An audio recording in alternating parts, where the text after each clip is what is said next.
Gentlemen, it's a Wednesday evening and we are back on air for you today. And you might be a bit confused as why are we streaming onto my personal page? Well, I wish I knew the answer to that as well, because normally when you say stream to a certain place, it gives you Duckhook Golfers as the page. Not today, it's not available. So we continue because it doesn't matter. So hopefully everybody that watches and enjoys the Duckhook Show on a Wednesday finds us, whether it's with a link or on the community group.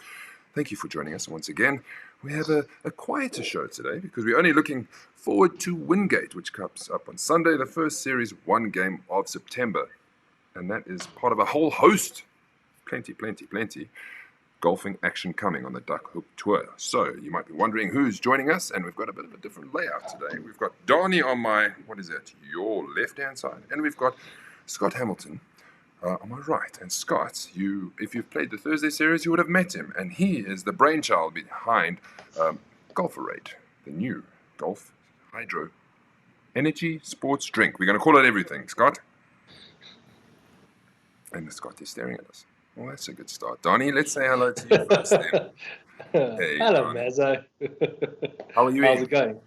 Yeah, it's been an interesting week so far. It's like can't wait for Sunday. It's like still grafting Saturday morning. So yeah, let the weekend come on Sunday. Let the weekend come on Sunday. Well, I can tell you that we've got a good field coming up for this Sunday, and it's Wingate, and we all know that Wingate can be a very, very tricky challenge when we get there. Always tight and fast greens and what goes with it. So we will talk you through the Wingate challenge soon enough. Let's see if Scott is still frozen. Yes, yes. Scotty? Yeah, yes. So Scott, when you hear us, you just shout and say I'm back. All right. Donnie, let's talk about live golf. We can't just stare at each other. The latest news is that Cameron Smith, this is the worst kept secret in the history of golf, is going to play for live golf. What do you make of that? Yeah, I think, like you said, it's a worst kept secret, but I think it's definitely a big blow for the PGA Tour, to have your number 2 in the world basically sort of play no, I'm not going, and then all of a sudden, wham, bam, thanks, there you go. I think it's a shock, and if you look at the rest of the field that also going, Mark Leishman, Tringale, he's a Harold good Varner one. the third also. Harold Varner the third. So the big thing is that they're losing some big names, and some good guys that could have been on the tour for the next few years. So I think this was a big blow for the PGA Tour. And they're playing in Boston, and it's all coming up this week. I see Scotty moved. Hey, Scotty. Hey, he's back. Welcome. The question I had asked you was, I don't know how far you heard me. I was the brainchild behind Golferade, the new hydro sports drink. And we are here today because we want to hear all about it. But we'll get you. How are you doing, first of all? Yeah, good.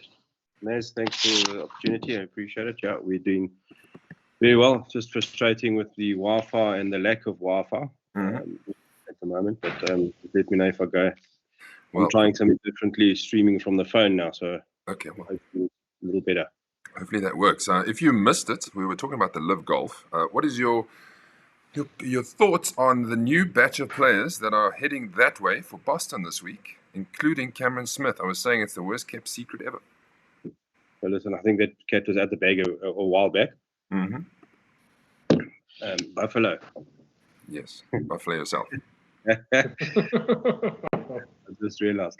Listen, I think like you were saying, the new couple of guys that left yesterday, what's his name? You just had his picture there now. Harold Varner.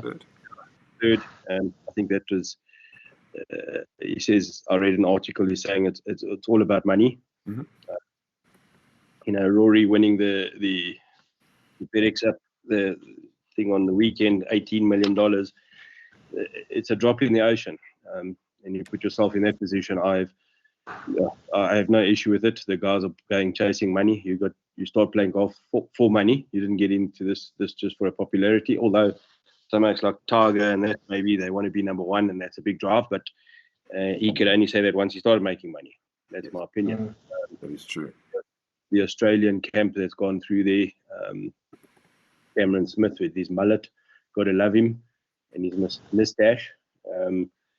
Also for the money, and I think in time to come, I think there's going to be a whole host of guys that are going to sway across or move across that way. Lots to. Yeah, sorry, Mas. I just think also, you need to look at the schedule from the events as well. It's not as massive as the PGA Tour. So they can literally pick and choose who they want to play, where they want to play, and they can have a little bit more free time. Most of these guys will have families. Spending time with their families is a crucial thing. We don't understand. We just travel here in South Africa, but those guys are traveling up and down. From the United States, then to Mexico, then basically to the UK, then back to America, here, there, and traveling is not easy. It's like getting on a plane on a Sunday afternoon, then you go through to wherever it needs to be, or driving in a car. So I can understand why the guys are taking the cash to go and have an easier lifestyle. Of course. Who wouldn't? I haven't forgotten about you all in the chat line. Thank you for joining us. Thank you for finding us. As always, Vanilla Bowski is watching. How's it, Vanilla? Hopefully you are almost ready to go and join us at another Duckhook event. Ryan is watching. Wayne, as always. Hello, everybody. And Wayne was saying, what is with the background of yours, Donnie? This is a golf show. Come on. Get your stuff together. Gerard Snyman. Hello, G. Thanks for watching. As always, Ian Holzhausen there. Mornay will be joining us at Wingate. It would be nice to see him once again. Who else we got? Shandon. Good evening, Ducks. You all in for a treat at Wingate. Course looking good, but tough. Greens are firm and fast. So that, Shandon, you are now our extra person who will be giving us tips on the side. So we'll ask you the questions, so get ready to type very, very fast. Fricky says, sup dudes? Fricky said he wouldn't be able to join us today, but here he is. Lekker. Amber's watching. Hello, Amber. She says, hello. Unless it's Hello, Donnie or Donkey. Thanks for watching. Quibus is there, and Hanu is there. The weekend's playoff was watered down event previous year due to the, yes, that he's talking about the FedEx Cup playoffs. Let's jump into that quickly. I just want to remind, if you did not watch, what happened was the season-ending Tour Championships of the FedEx Cup, and what an end to the day. With 2 holes to go, Rory caught, who was it? Schauffele, no? Scheffler, sorry. Caught him and took a lot of money out of him. This is what happened. It ended 21 under. Didn't need a playoff or anything. And this is the third Tour Championship that Rory has now won. Scottish Scheffler, minus 20. Stan J. M, minus 20, had a great run on the back nine. Alexander Schauffele, minus 18, and so on. We go down the list. What I found fascinating was the amount of money they made. Now, I decided to convert this into rands, not into dollars. So first place was 306 million rand. That was for Rory. Second place was 110. I'm going to sound like Zuma soon. 110,500,000. There we go. Then third, 85 million. Imagine coming third and making 85 million. Imagine coming fourth and making 68. Yeah. So it goes down and down and down. But just remember, this is a whole year of tournaments. Will Zalatoris, who did not play, right? He made 9 million. Thanks for coming. 20th position. So they can't complain. No, they can't complain. Look how much money that is for. You didn't even have to tee it up. All you had to do was give in a doctor's note and say, my back is broken. And then give me 9 million. I'll travel and leave my wife at home for that kind of money, Donnie. Yeah. Yeah, of course, yes. I think most of us would. In every country. So if you guys have anything else that you want to add to these golfing around the world topics, then please do on the chat line. I just want to go through this FedEx Cup Tour Championship. Rory's tweet. 1 CJ Cup, 1 Australian Open, Savage, Greg Norman, 1 Tour Championship, 10 top 10s and 16 starts, top 8 in all 4 majors, 27 million earned, saved golf. I don't know if he saved it much, and they're talking about the live golf, of course. Yeah, no, I'll be honest, that tweet, it's like, I must say the one thing. The one thing about this whole Rory live golf thing is, I must say, I've lost a little respect, for him, with what he's saying and stuff, especially also I heard, or it was like I read a thing where he said, he doesn't know how he can stomach not this week, following week's tournament, the BMW in the UK, because there's going to be 18 live golfers there. Mm. And for me, the scary thing is some of those golfers that's now part of Live was his teammates at the Ryder Cup and stuff. Yeah. And now all of a sudden he can't stomach them, and it's just, I think I don't think brainwashed, but I just lost a little bit of respect, even like that comment there that he said savage Greg Norman. Greg Norman won so many times around the world. Yeah. He has it, and he's all like that he won more in America than Greg Norman. It's like whoop-de-doo. He's still like 50 odd tournaments behind Greg. Yeah. It's like around the world. So yeah. Greg's got a better record. Okay, let us move on. That is our little catch-up. And as promised, we are going to talk about the story of Golferade right after this.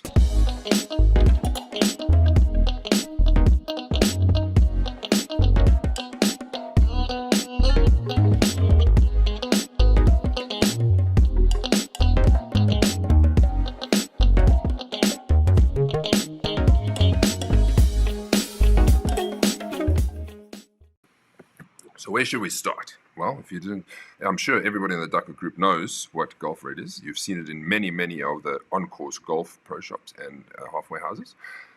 Take us away, Scotty. Tell us, first of all, and Donnie, feel free to ask any questions that you like and on the chat line. How did you conceptualize this? Did you wake up one night and go, Pidoof, I have an idea? Yeah, very good question, Boykie. I think, going back to pretty much where I was forced into the scenario. I don't know how many guys on here, Duckies, know what my background was, but I used to be in the craft beer space. We had 2 craft beer companies. COVID came around. We were doing pretty much craft beer festivals, craft beer events. Forced me to change and look at something else. We couldn't do events. We couldn't do any festivals during the COVID. Yeah, we got rid of some of the moonshine and the bootlegging scenario during COVID, which was quite cool in the beginning, but COVID ran on for longer than everyone expected. Mm-hmm. A couple of years prior to that, anyway, we play golf. I play golf. I've been in the golfing space for quite some time, and in a midlife crisis, maybe for want of a better explanation, do what you love what you do, and the money will come. But then you got to ask yourself, what do you love doing? We all, we love playing golf, we love fishing, we love fast cars and all those nice things. So if you can make that your business, why not? We, a couple of years back, and I'm going back a good couple of years, we brought in a product called First Tee Energy Bars. It's big in the US. If you guys Google it, you can have a look at it. It's a company called First Tee. They do a lot of junior development golf and veterans, US veterans from the military golf days and charity golf days. Energy bar, which is a first tee and 10th tee. Granola bar and an energy bar for the 10th tee. We were considering redoing that and reintroducing it. We did some numbers on the numbers in South Africa. I think less than 10% of golfers purchase a chocolate or an energy bar of sorts during halfway or half time. We then looked at the beverage component of it, and we had at the time, funny enough, a bottle of Thirsty, the guys that do the Thirsty water, Springbok guys, in our hand. And one of my mates said, "Listen, I'm very thirsty." One of Donnie's mates from Duckhook, Pretoria. They can't pronounce thirsty lekker. So we went back to the First Tee business. That's actually the holding company. It's the name of First Tee. You've seen the logo. Have any of you seen it? The little play on them and a play on one of the other brands in the golfing space. A good mate of mine worked for a company, or still works for. He's a global VP, Marker. They did the R&D for us. They did all the initial investigating and numbers and that, and the numbers looked quite good, so we went into it. The same guys did Tiger Brands, ABR, Powerade, and Energade. They did the formulations. They did ours. So we did quite a bit of preliminary work.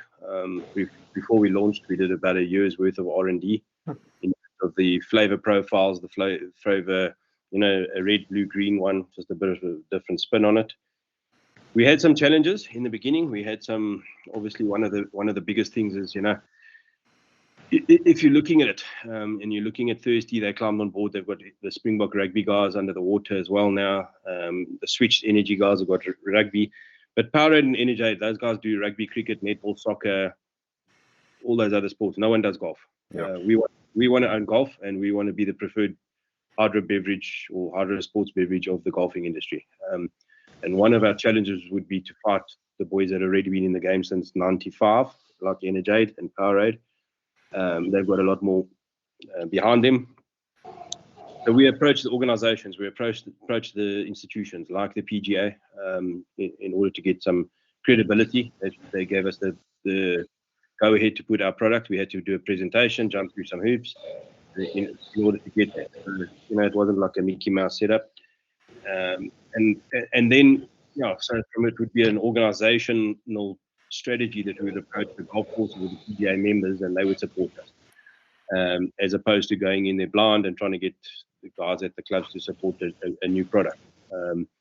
Subsequent to that, we've obviously, and I think Maz, you guys, Duckhook, were one of our first golfer series guys that we climbed on board with, and it's purely a strategy of ours to get involved with golf development from any level right up to our guys that are playing on the Sunshine Tour and the Standard Bank ladies. We've got Herman Loubser and Chanel on the Standard Bank series that we're sponsoring at the more senior level, the professional level. But we go straight all the way down from the juniors through to the DSR institution. We do those guys as well, which is golf school, as you all know, US kids, SA kids. Duckhook, which is, I believe, a drinking series. I'm not too sure about a golfing series. Golf for a drinking series. So yeah, and the strategy there is to get our brand out and to get guys used to the product, and then hopefully when they play at their local tracks or they play at like Wingate this week, we are stocked there. We then get the support and that from the guys. We had the most golf courses. I think we're in 89 tracks across. Oh, that's well done. At the moment, and that's literally from March this year. So we've launched nationally. We're in all the regions. We've got a custodian that's in the golfing space in each of the regions that looks after golf. Limpopo is the head of the golfing union there, tennis. I've just done Mpumalanga, which is involved in the Mpumalanga Junior Golf Union. Cape Town, a lady, sure you guys all know her, We Woman Golf, that's involved in that, and so on and so on. So we've got guys that have got a vested interest that's a custodian or a business brand partner in those regions looking after it. And hopefully, we get some traction. We are in talks with another big organization at the moment, and hopefully we can get them on board, which will give us a lot more credibility and access to some major marketing exposure. And I'm sure you will get them on board. You've done exceptionally well up to this point. Flavors. Let's talk about the flavors. How did you come up with all the flavors? You got juicy berry, strawberry. Summer Blast is your zero sugar. Then pink lemonade is new. Pink lemonade is new, I'll just go back to the original. So obviously a blue, red, green, orange kind of thing was our strategy. The guys came up with one or two different variants when they did the flavor profiles and the client testing stage.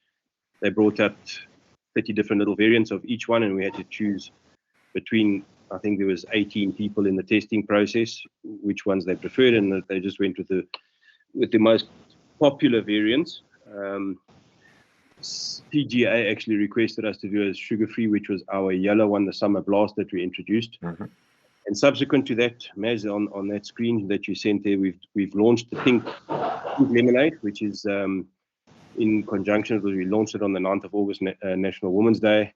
It's in conjunction with breast cancer awareness and the Look Good, Feel Better guys. We're doing a collaboration with them. We did something at Zimbabwe last week, and Blair Athol coming up in October. And then obviously for the month of October, a whole host of golf days, women's golf days in conjunction where it's involved or the breast cancer awareness. We're giving a bit back to the golfing community, ladies side, and as well to the Breast Cancer Awareness Foundation. And then, just the flavor profiles. We've got a juicy berry, sugar-free. Sugar-frees have been actually very popular. However, we actually had I'm sure you guys may have known or don't know, we had some flavor challenges or sweetness challenges in the product, in the brand. We went back to the drawing board. We reduced the sweetness and reduced the sugar and sweetness. We've currently got less sugar than our competitors, the other two brands. And we've got more potassium, magnesium, sodium, which are your essential vitamins and products that you need for hydration and recuperation in the product. And those that we've now relaunched, and our other flavor profiles are picking up again in the trade. Nice to see, and the response has been positive. Sure. You pretty much explained that very well, Donnie. I don't think there's any questions after that. Maz, like, I was fortunate enough, it's like helping Scotty and Glenn out with the sweetness test on a few occasions, and it's quite difficult. Donnie's the best guy to use for the sweetness test. I've got a sweet tooth, so I'm a good one to use. So. The milkshake. Oh, of course, yes. So you just need to bring out a bubblegum flavor. There we go. I'll be your biggest supporter. Just for you, Donnie. Just for you, of course. Yeah. Cool. So, anything, the goals in the end of the day is to world domination, I'm sure. At the moment, personal goal, top 100 by the end of this year. I want to tick off that box for Golferade, or as a personal goal. Global, PGA Europe, PGA America, PGA Australia. We have registered and looking at that. We've got interested parties looking to take certain regions. At the moment, we'll look at a license agreement for those regions, and we are in discussions. We've got the Four Nations Cup with the PGA this weekend at Kyalami. There's some meetings scheduled after that. Sure. We've got some discussions in place, but great. Hopefully that's the strategy, or hopefully that's the route it goes, Maz. Well, good luck. All the best. Yeah. I just want to put you, Anu says, prospects of a sugar-free. I don't know why he's asked that. You're not listening. Sorry, I can't see. What was that? Anu said, are there any sugar-free variants coming out? And I just want to say you're not listening. The yellow one and the pink one. And the blue one. Should that not be a fine for him for not letting up in the class? It's like the teacher has spoken earlier. Correct. Okay, thanks, Scott. He's going to keep on with us as we move through and build up to Wingate. But first, we've got to remind you what is coming up next week. Well, this is what's coming up.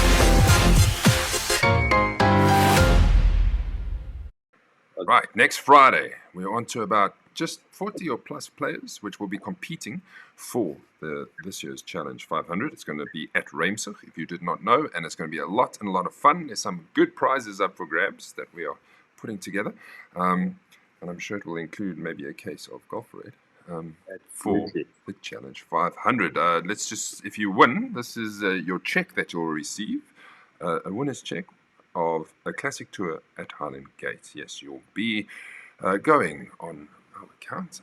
Please, if you decide not to go, our financial manager, he's already said, well, if you don't go, then sorry for you, Donnie, if you decide not to go. Anyway, so if you win it, you need to go on the tour, otherwise, too bad. Right, let's move on to Wingate. The first thing I want to say about Wingate, I like doing history pieces. And going down the YouTube rabbit hole, I found something from 2018 when we played at Wingate. So enjoy a bit of a history piece. It's not too long, and then we'll get straight into it.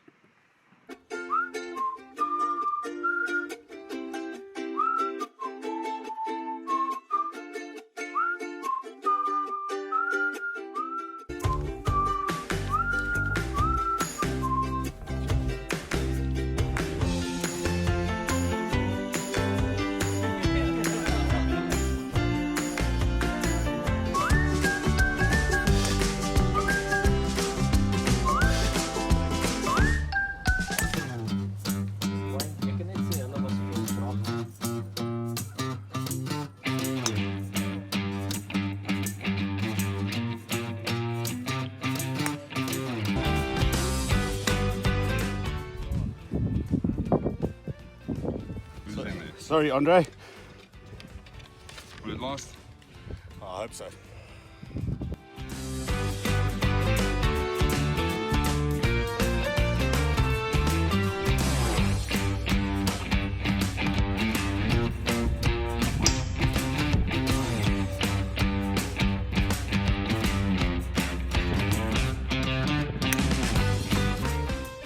Nobody's gonna beat that.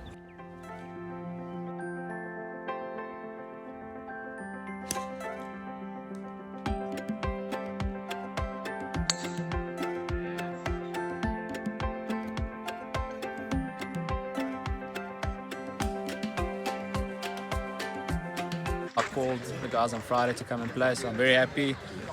Didn't go too great in the course, but I'm happy with the scoring, that it didn't go too low today. So in the end, I'm pretty happy winning my first Sunday League event. I knew I was always in with a chance. The course wasn't very easy, so yeah, I knew posting -3 was a pretty good score. Course is in immaculate condition. It's green. Yeah, the rough was punishing, thick, juicy rough. Saw quite a few guys struggling.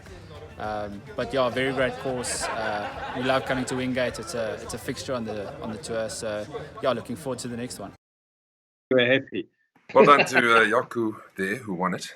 He's now in Canada, if you didn't know, but he's coming back for a wedding soon. We're all going to see him once again. Did you see in that the shot of all the winners, Donnie in the background? Yes, that was Donnie. Don't be confused. It wasn't some other guy. Donnie, you've changed, and it's only like 5 years ago. A younger version of myself, and Yes. not as grumpy as back then as what I am now. Huh? Probably not. Shandon said, he was straight in, as I had mentioned, that Wingate's looking good, course is looking good, but tough. Donnie, you were saying, you were giving us a very quick breakdown of what to expect at Wingate. So give us that breakdown again. Shandon, if you had to guess a speed of the putting green, put it down. Go. Nach Maz. Wingate's always a challenging course. I find it's a little bit narrow, so you have to place the ball nicely, to get your second shots close to the, on the green, so have a shot to that. But like I said to Scotty earlier, the greens are the course protection. The greens are not easy. There is a trick to the greens. Like I said to Scotty, I still need to figure it out, because every time I played it, it's like what I think I know is wrong. So, but yeah, the greens are always tough. Every game that we play there, you ask the guys, the greens are playing tough. So it's going to be an interesting challenge. It's not only the greens. Wingate is very much, if you're not on the right, because it's so tight, if you're not on the right side of the fairway. Now take this, the first hole is like that. The 10th hole is like that. So your starting holes, if you're not on the right, then you can't go for the green. What other holes are like that? There's a whole host of holes, probably more than most courses. If you're not on the right side of the fairway, you're struggling. Yeah, I would say just on top of your head is like if you miss hole number 12 on the right hand side, you kind of go for the green. That's a sort of small dog leg right. You get the par 5 as well. If you don't place your drive well, there's like you've got tree trouble both sides. There's a lot. Even 17 and 18, if you think about it, it's like you have to be so good off the tee box. Correct. To set yourself up for your second shot. Yep. And that's going to be key. I think good driving on the day, to set yourself up for good approach shots, and then the guy that can read the greens and putt the best. Yes, like that, like you said, the stroke one. Many times you get to the stroke one, which is the 17th. Is it the 17th? Yes. And you think you're in with a chance here, and then you just hit it to the right. And I promise you're not making par from the right-hand side. Yeah. It's not happening, especially trying to keep it on that green. We had a couple of guys jump in here. Shandon answered my question. He said the greens are running about 12 and very firm. 12 is fast, guy. Yeah. Flick says, Wingate always tough for me. Greens always fast. Too fast. So the common consensus, Wayne is giving a guess at about 11. Hanu says, tick, tick, boom, off the tee. Well, if you're going to hit it dead straight, then, the guy who's going to be the straightest is going to probably be closer to the top of the leaderboard. The leaderboard. Have a look before we get going. Shannon Schaefer is leading Series 1. He's got a 2-point lead over Steve Saunders. Fricky Barnard's right there, tied third with a couple of other guys on 204 points. So it's very, very close. Donnie's there, 202. Mm. So I think after Wingate, this could really, really change around easily because how tight it is. It's like the difference between Donnie shooting a 39-pointer and Shandon shooting 33 points, which is not bad, is going to whoosh, whoosh, whoosh, change everything. Yeah? Do that again. Wish. Scott, did you say that you played there? Pardon? Did you say you've played there? A long time ago. So, yeah, I'm trying to recall it. Maybe it reminds me. I know we had a big thunderstorm there and we got stuck under one of those thatch larpers. Yeah. But I haven't played in some time. But I'm trying to, it reminds me of like observatory kind of, if you're talking tight, if I remember correctly. Yeah. Mm-hmm. But no, I haven't played in a long time. I was chatting to him. Well, Maz, yeah, Maz, you'll know. Hole number 7. How tight is that from the tee box? Behind the trees on the right, you've got out of bounds. Yeah. Actually, hold on. Let's do this. Oh, no. Let me go in the middle. So we have our experts. I actually got hole number 7, a quick flyover. Let's see what it looks like. This is hole number 7, if you didn't know. It is tight as a nun's, you know what? Yeah. Yeah, no, definitely. If you look at that hole, it's you know, for some guys, they're going to say, okay, yeah, let's just overpower this hole. But you know, you have to have such a good tee shot from the tee box, because if you block it out right, there's out of bounds on the right hand side of the trees. Mm. On the left hand side, there's also a row of trees. So it's like if you both sides you're punching out, and just to put it down, I think it's like a 240. You've got a fairway bunker on the right, and then you've got that bunker front left of the green. So it's I think it's a beautiful hole. It is. But you have to play it clever. Tight. Very, very tight.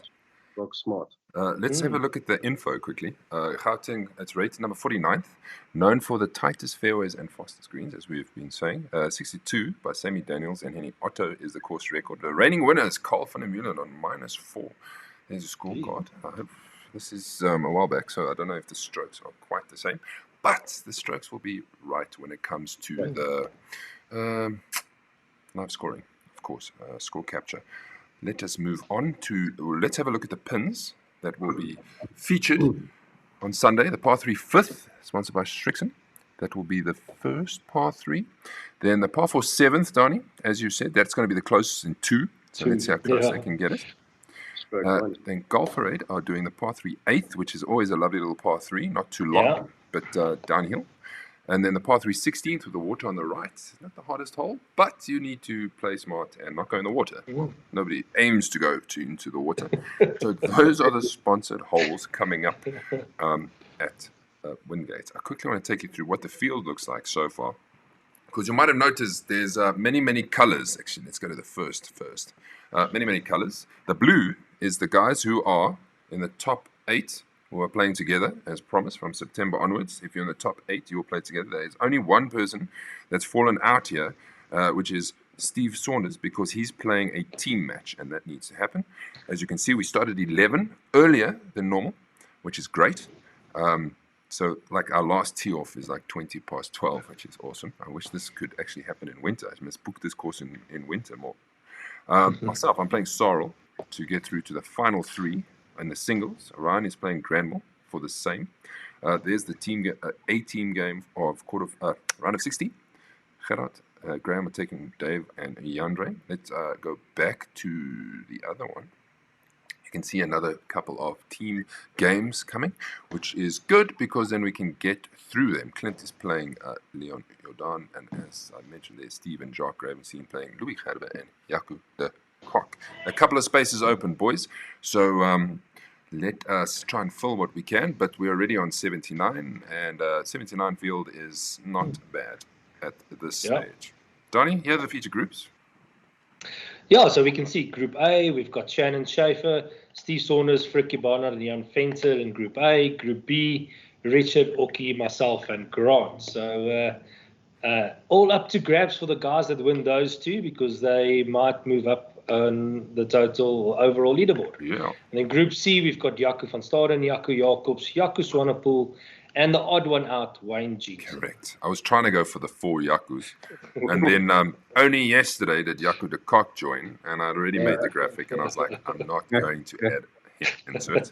Sorry for you. Head to head. If you didn't know, the red team's 13, the blue team's 11. Scott, if you don't know how this works, this is a virtual thing. We choose teams and we see who comes out on top. And at the end of the year, we just give the bragging rights. So Kevin Ho is going to be the captain of the red team. Most of this will be knockout games playing each other. Kevin is taking on Morna Kelly as the captain.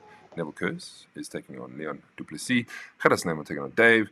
Graham taking on Yandre. Vickers is taking on Yapi. Sorrel's taking me on. Adam is taking Martin. I'm going to stay in the blue team going forward because I want to see if I'm a good omen. Probably not. We will see on next week's show when the blue team gets hammered, and then I'll be like, I'm not the good omen. I'm not the good omen. But at least we tried. Yes. We're almost done because that is pretty much most of what we can talk about Wingate. I've got some more flyovers that I want to show. So we're talking, if you haven't played Wingate, and tell me if you haven't played Wingate. This is what the first looks like. And as you can see, that little window where the ball dot is, and don't look at the distances because, I don't know, this is a really terrible golfer who put these distances in. Look at that small little gap you have just to get the right angle in, Donnie. Yep. Yeah, definitely. It's the thing is you have to get past that sort of corner tree just to get yourself, with a decent shot. But yet again, if you go too long, you've got the trees on the right there as well. So it's a tough shot to start off with because your better players might want to take like a long iron off. It's like your mid to high handicappers want to take maybe driver, which may be too long. So it's a difficult choice. What I like about Wingate's setup is that the putting green is right next to the first, and the 10th is just a bit forward. And I like that setup because everybody is like next to each other and watches them getting off. We've seen a couple of guys not get off the box very well there under the pressure. Yeah, that's for sure. But Donnie, you could easily get close to driving that green as a longer hitter. But do you want to take driver is the question. That's the thing, because if, let's say, for instance, you just get it a little bit wrong, you've got all those big trees on the left, and if you're in that group of trees, it's almost like literally just a punch out sideways. And, same on the right hand side, yet again, to just reiterate, this course is for a bad shot, you get punished so quickly. And that's what you need to avoid. While we're talking about it, let's talk score predictions. That would be interesting. I'm going to put the next hole that I have up here, and that is the fourth, which is, so you get the first, then you get the par 5, then you got the par 4 going left, and then you play the fourth. This is a low stroke as well, and it shouldn't be. But, again, if you run out of fairway left, you're dead. If you go right, you're dead. Yeah, like Maz, that's such an interesting tee shot as well, because if you think about it, the elevation of the land actually slopes from right to left. So the first thing that your ball wants to do when it lands is technically bounce towards the bottom side of the fairway. And if I can remember close to, I think it's like 260, 250, there's this massive tree on the left, and normally the ball will roll down close to that tree. So, then your second shot is a lot more difficult. So, you almost want to favor the right-hand side of the fairway and then just take a nice, easy little bounce down to the left. So yeah.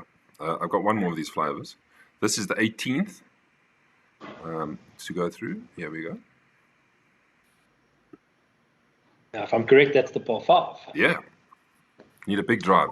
And there's water on the right of the green. So to get there in 2 is unbelievable. That's going to be 2 good shots. But I feel like a gramophone, like an Afrikaanse gramophone plaat hierso. But if you think about it, it's like if you decide to do a 3-shot layup, you have to favor the right-hand side of the fairway, because if you just get it a fraction center fairway or left of the fairway, just short of the greens, there's those big couple of trees, so that will affect your approach shot into the greens. So, you can see it's like the trees were planted on the course with, specific design.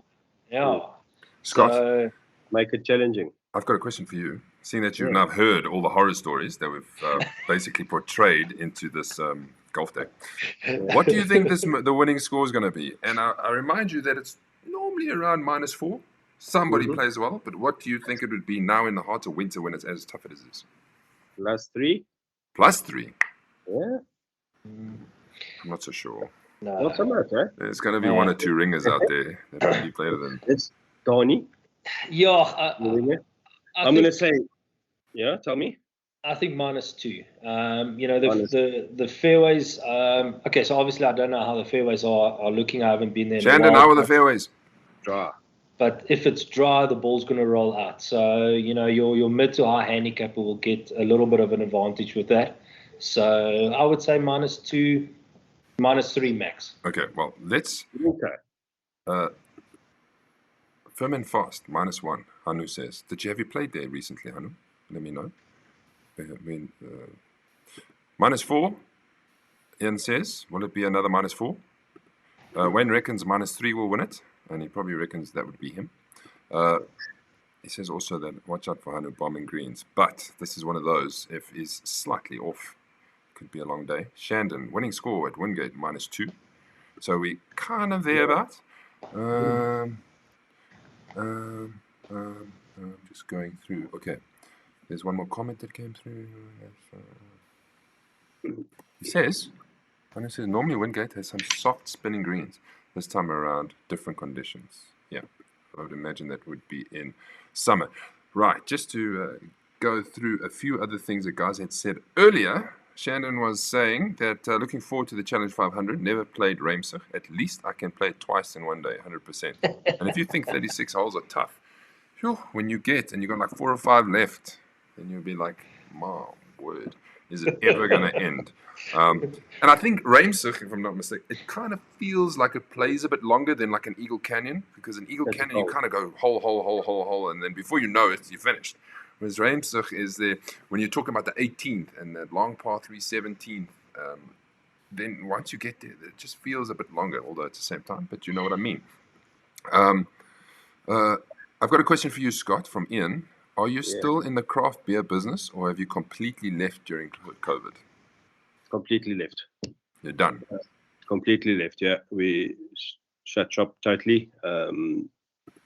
Had a couple of, I've still got a bit of equipment and some stuff sitting at the brewery that we've mothballed. Mm-hmm. Hold off some of the good stuff, but yeah, craft beer space totally out. Okay. Thank you. I want to just add here that if this happens, it already snowed, but it will snow, it will everything. If Leon Ursa isn't to shoot -9, there is no ways that somebody will get that low around Wingate. That's all I can say. Yeah. Will I eat my, will it be the famous last words? Ooh. I don't think so. Shannon, finally, fairways are firm and fast. Yeah. There we go. That's it. Everyone, just keep reading. That's it, everybody. We've done what we needed to do. We've covered what we need to cover, and all we have to look forward to is now Sunday arriving. Don't forget the pack will go out soonest with handicaps and so on. If you haven't booked, please do. And yes, let's have fun. Let's enjoy it. And the last thing I remind you of, the tour is coming up in October, 6 weeks away. If you still, if you've got FOMO, then get hold of us. Get on board. Time's running out because soon we have to shunk, because we have to, finalize things.